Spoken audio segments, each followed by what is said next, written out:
இயற்கை சமநிலையை பேணுவதில் தாவரங்களின் செயற்பாடு முக்கியத்துவம் பெறுகின்றது. கண்ணனின் கையில் இருக்கும் புல்லாங்குழலின் பூர்வீக ஆதாரமாய் விளங்கும் மூங்கில் மரங்கள் பல நிறங்களில் காணப்படுகின்றன. பல்வேறு இனங்களை கொண்ட இந்த தாவர இனம் நீர்நிலைகளை அண்மித்த பகுதிகளிலும் அடர்ந்த கானகங்களிலும் வளர்கின்றன. நீர்நிலைகளுக்கு அண்மையில் செழித்து வளரும் மூங்கில் அங்கு ஏற்படும் மண்ணரிப்பை தடுக்கும் செயற்பாட்டையும் முன்னெடுக்கின்றது. மூங்கிலால் சிருஷ்டிக்கப்பட்டு வரும் பல்வேறு கைவினைப் பொருட்கள் மக்கள் மத்தியில் சிறப்பிடம் பெறுவதையும் எம்மால் காண முடிகின்றது.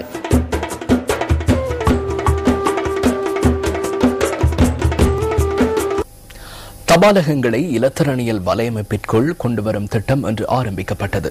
தபால் சபைகள் அமைச்சர் ஜீவன் குமாரதுங்க தலைமையில் இந்த திட்டம் முன்னெடுக்கப்பட்டது. இந்த புதிய திட்டத்தின் கீழ் இன்று 12 தபாலகங்கள் இலத்திரனியல் வலையமைப்பிற்குள் கொண்டுவரப்பட்டன. எதிர்காலத்தில் மேலும் 200 தபாலகங்கள் இலத்திரனியல் வலையமைப்பிற்குள் கொண்டுவரப்பட உள்ளன. இந்த திட்டத்திற்காக 600 மில்லியன் ரூபாய் நிதி ஒதுக்கப்பட்டுள்ளது. தாமத நிலை தொடர்பில் இன்று பல்வேறு குற்றச்சாட்டுகள் முன்வைக்கப்படுகின்றன. அதேபோன்று பொருட்கள் காணாமல் போதல் தொடர்பிலும் முறைப்பாடுகள் உள்ளன. இவ்வாறு இலத்திரனியல் வலையமைப்பிற்குள் கொண்டுவரப்படுவதன் மூலம் பதிவு தபால்கள் பார்கோட்களை பயன்படுத்துவதனூடாக நீங்கள் வீட்டில் இருந்தபடியே கணனியினூடாக இணைய தொடர்பை ஏற்படுத்தி அந்த கடிதம் தொடர்பில் அறிந்து கொள்ள வாய்ப்புள்ளது. மல்வத்துப்பீட மகாநாயக்க தேரர் திபெட்டுவாவே ஸ்ரீ சித்தார்த்த சுமங்கல தேரரின் 69வது ஜனன தினம் என்றாகும். 1944 ஆண்டு மே மாதம் 30ஆம் தேதி மாத்தறை மாவட்டத்தின் திப்பட்டுவாவை கிராமத்தில் ஜனனித்த சுமங்கல தேரர் 1957ஆம் ஆண்டு ஜூன் மாதம் 10ஆம் தேதி துறவரம் பூண்டார். அதன் பின்னர் தொடர்ந்து பல வருடங்களாக பௌத்த தர்ம போதனையை மேற்கொண்ட சுமங்கல தேரர் 1992ஆம் ஆண்டு மல்வத்து பீடத்தின் பிரதி தலைமை தேரராக தெரிவானார். 2004ஆம் ஆண்டு ஜூன் மாதம் 20ஆம் தேதி திபெட்டுவாவை ஸ்ரீ சுமங்கல தேரர் மல்வத்து பீடத்தின் 26வது மகாநாயக்க தேரராக தெரிவு செய்யப்பட்டார். துறவரம் பூண்ட நாள் முதல் சமூக சேவையில் ஆர்வம் காட்டிய சுமங்கல தேரர் பிரச்சனைகள் தொடர்பில் நேரடியாக தனது கருத்துக்களை தெரிவித்து வந்தார்.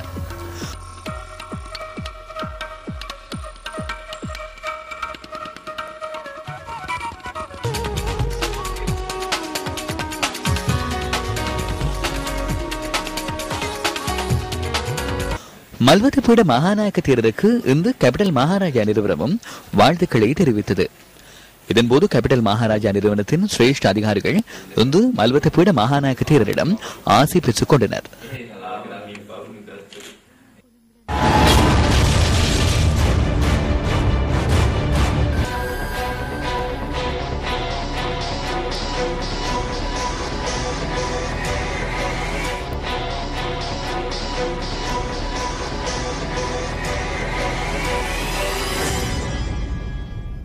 அருங்காட்சியகத்தின் திருட்டுச் சம்பவம். விசாரணைகளுக்கு என்ன நேர்ந்தது? අපි මේ සිද්ධියට අදාළ විද්‍යාත්මක සාක්ෂි රැසක් හොයාගෙන තියෙනවා. இந்த சம்பவம் தொடர்பில் தடயவியல் ஆதாரங்கள் சில கண்டுபிடிக்கப்பட்டுள்ளன. இந்த தடயவியல் ஆதாரங்களின் ஊடாக இந்த சம்பவத்துக்கு பொறுப்பான நபரை அடையாளம் காணக்கூடிய வகையிலான தகவல்கள் கிடைக்கப்பெற்றுள்ளன. எனினும் இந்த குற்றம் தொடர்பில் முழுமையாக கண்டுபிடிக்கப்படவில்லை. இது தொடர்பான தகவல்களை குறுகிய காலத்திற்குள் வெளியிடுவோம். අනාගතයේදී කෙටි කාලයකින් හෙළි කරන්න බලාපොරොත්තු වෙනවා. லண்டன் ஒலிம்பிக் விழாவுக்கான சுடர் 12வது நாளாக பிரித்தானியாவில் இன்று ஊர்வலமாக எடுத்துச் செல்லப்படுகிறது. ஒலிம்பிக் வெண்கல பதக்கம் வென்றவரான பிரித்தானியாவின் அம்பெய்தல் வீராங்கனை அலிசன் வில்லியம்சன் இன்றைய தினம் சுடரை ஏந்திய குழுவுடன் பயணிக்க உள்ளார். லண்டன் ஒலிம்பிக் விழாவுக்கான சுடர் இன்று செஸ்டரில் இருந்து ஸ்டோக் ஆன் ட்ரெண்ட் வரை கொண்டு செல்லப்பட உள்ளது. 133 மைல் தூரம் கொண்ட இந்த பயணத்தில் 119 பேர் கலந்து கொள்ளவிருப்பதுடன் வரலாற்று சிறப்புமிக்க இடங்களுக்கும் சுடர் எடுத்து செல்லப்பட உள்ளது. 16 வயதுடைய பேட்மிண்டன் வீராங்கனை ஜெனிஃபர் மூவர் இன்றைய தினம் சுடரை ஏந்தி செல்லும் பயணத்தை ஆரம்பித்து வைத்தார். இதேவேளை எந்த போட்டியில் தோல்வி அடைந்தாலும் ஒலிம்பிக் சாம்பியனாவதே தமக்கு அவசியம் என உலகின் அறிமுக மனிதரான உசேன் போல்ட் தெரிவித்துள்ளார். கோல்டன் லீக் மெய்வல்லுநர் போட்டிகளின் 2ஆம் கட்டத்துக்காக இத்தாலிக்கு வருகை தந்த போது அவர் இதனை தெரிவித்தார். 100 மற்றும் 200 மீட்டர் ஓட்ட போட்டிகளில் நடப்பு உலக சாம்பியனாக போல்ட் திகழ்கின்றார். லண்டன் ஒலிம்பிக் விழாவில் தங்கப்பதக்கம் வெல்வதுடன் டூர் டி பிரான்ஸ் பந்தயத்தை வெற்றி கொள்ள வேண்டும் என்பதே தமது இலக்கு என சைக்கிள் பந்தய சாம்பியனான பிரித்தானியாவின் மார்க் கெவிண்டிஸ் கூறுகின்றார். டுவெடி பிரான்ஸ் சைக்கிள் பந்தயம் எதிர்வரும் ஜூலை 22ஆம் தேதி நிறைவடைவதுடன் 6 நாட்கள் கழித்து ஆரம்பமாக உள்ள லண்டன் ஒலிம்பிக் விழாவின் சைக்கிள் ஓட்டத்தில் பங்கேற்கவும் கெவிண்டிஸ் எதிர்பார்த்துள்ளார்.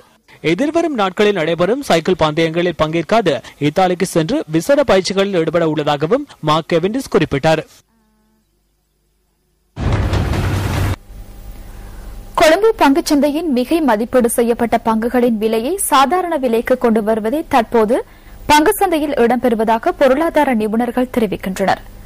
கடந்த காலங்களில் நாட்டில் ஏற்பட்ட முதலீட்டு நம்பிக்கையினாலும் வர்த்தக சந்தையின் உள்ளக கொடுக்கல் வாங்கல்களினாலும் பங்குகளின் விலை மிகை மதிப்பீடு செய்யப்பட்டது.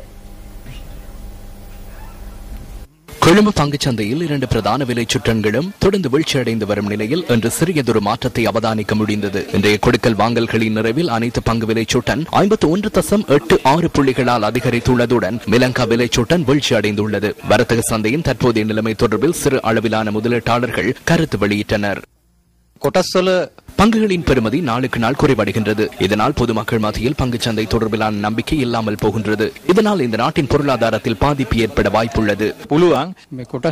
பங்குச்சந்தையில் மக்களின் பிரச்சனைகளை கட்டறிந்து கொண்டு அவற்றுக்கு தீர்வு பெற்றுக் கொடுத்திருந்தால் சிக்கல்களை தீர்த்துக் கொள்ள முடியும். அரசாங்கம் இதனை விட அக்கறை செலுத்தி செயற்படுமாயின் இந்த நாட்டு மக்களுக்கு நிவாரணம் கிடைத்திருக்கும்.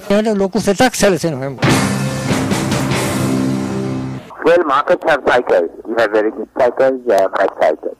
எந்த ஒரு சந்தையையும் எடுத்துக்கொண்டால் சிறந்த ஒரு பக்கம் இருப்பதை போன்று மறுபக்கம் ஒன்று உள்ளது. வளர்ச்சி அடைந்து வரும் ஒரு சந்தையில் அதன் பெறுமதி அதிகரித்து வரும் நிலைமையை அவதானிக்க முடியும். இலங்கையிலும் அவ்வாறே இடம்பெறும். அடிப்படை விடயங்களுக்கு ஏற்ப நிலையான விலையாக கருத முடியாது. அவற்றை திருத்திக் கொள்ள வேண்டும். வட்டி வீதம் அதிகரிப்பு, உலக பொருளாதாரம் தொடர்பிலான நம்பிக்கையின்மை மற்றும் நாணய மாற்று வீதம் போன்றன ஆகியவற்றுடன் செல்வாக்கு செலுத்துகின்றன. உள்ளக கொடுக்கல் வாங்கல்களும் பங்குகளின் மிகை மதிப்பிற்கு காரணமாகின்றன. ஆக மொத்தத்தில் சாதாரணமாக பங்கு சந்தையை முன்னெடுத்துச் செல்ல பிணையங்கள் மற்றும் பங்கு பரிவர்த்தனை ஆணைக்குழு எடுத்துள்ள நடவடிக்கைகள் சரியானவையாகும்.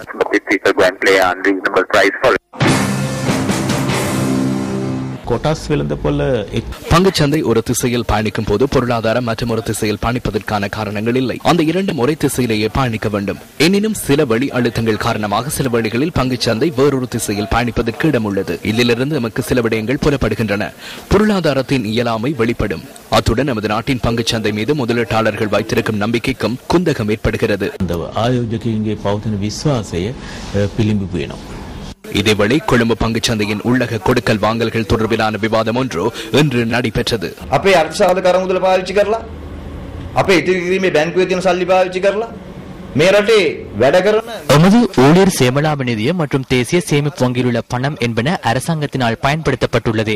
இந்த நாட்டு மக்கள் பாதுகாத்து தருமாறு ஒப்படைக்கும் பணத்தை இந்த அரசாங்கம் கடந்த காலங்களில் பயன்படுத்தியுள்ளது.